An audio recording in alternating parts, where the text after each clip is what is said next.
You want to give your clients a clear picture of the market, but you're not using this important statistic?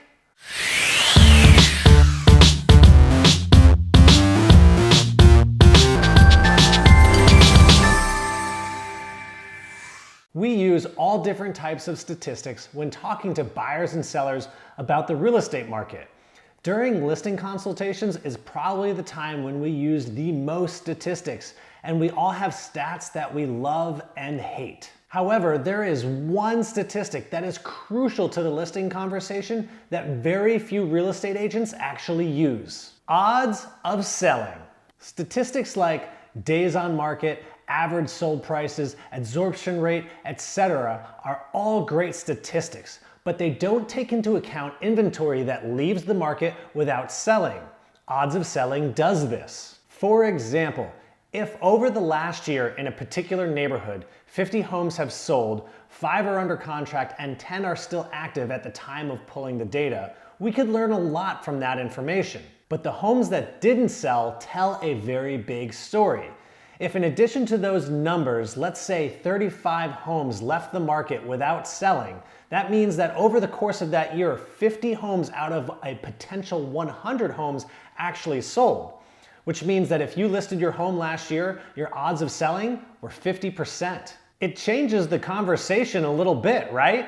I mean, who likes the sound of 50% odds? Every seller wants 100%. Every agent wants 100%. But the truth is, no matter what market you're in, not every home sells. And unless you establish this baseline of what's happening in the market, it can be very difficult to guide your seller to make the appropriate decision when it comes to the list price and condition of the home that will actually get them to a contract. What if you were working in a market that has odds of 15%?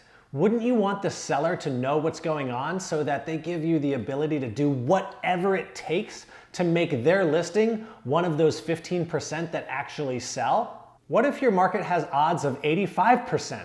Homes are probably flying off the shelf, but not every home actually sells. Wouldn't you want your seller to have this information so that they don't shoot that listing price up too high? The goal here is to actually sell, not just list. So use every tool and statistic at your disposal to help your sellers position properly. Odds of selling can also be used to analyze market timing. How do you think we determined that Wednesday should be listing day? We analyzed 2 years worth of data from our MLS and determined that homes listed on Wednesday had a higher chance of selling than homes listed on any other day of the week. Last fall, we took this even further and analyzed the data to figure out which month is the best to list. Turns out that the month with the best odds of selling is February. Oh, and tomorrow's the first day of February. Well, happy listing month.